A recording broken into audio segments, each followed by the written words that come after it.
भैया काय डोकं शांत करायला आलाय काय परत सुरू मी हॉटेलला रस्सा हो रस्सा विषय खतरनाक आहे, लक्षात घ्या. मित्रांनो नमस्कार. 14 एप्रिल मी गावी जाणार होतो. शेतातील थोडं काम बाकी होतं त्या निमित्तानं 14 एप्रिल असल्यामुळं बाबासाहेबांना नमस्कार केला, त्यांचं दर्शन घेतलं आणि गावामध्ये आलेल्या जुन्या मित्रांना भेटलो. त्यांच्यासोबत थोडा वेळ घालवला. त्यांच्यासोबत असे फोटो काढून घेतले, व्हिडिओ करून घेतले, कारण त्यांना आपले व्हिडिओ खूप आवडतात. ते म्हटले आमचे पण व्हिडिओ करून घे. त्या निमित्तानं या सर्वांना भेटलो.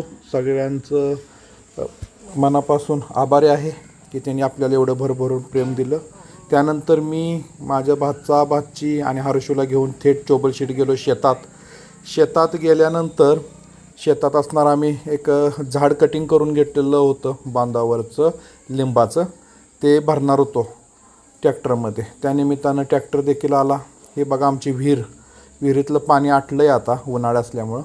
या ट्रॅक्टरमध्ये लिंबाचे झाडं जे काट केलेलं होतं ते टाकून घेतलं. त्यानंतर थोडा वेळ शेतात घालवल्यानंतर घरी आलो. कोकिळाचा आवाज फार छान येत होता घराजवळ. त्यानंतर हे बघा ट्रॅक्टर भरून आला. गल्ली लहान असल्यामुळं रिवर्स मारताना थोडा प्रॉब्लेम येत होता. त्यानंतर हे असं सगळं वतून घेतलं. त्यानंतर कराडला यायला निघालो तर ऊन भरपूर होतं, पायाला चटकं बसत होतं उन्हाचं. त्यानंतर या ब्रिज खाली आल्यानंतर एकदम थंड वाटलं.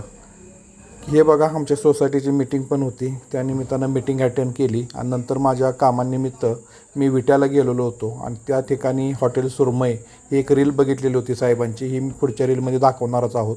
या ठिकाणी जेवण केलं आणि त्यानंतर ठराविक लोकांना भेटून नंतर मी रात्री 12 वाजता माझ्या सोसायटीमध्ये आलो.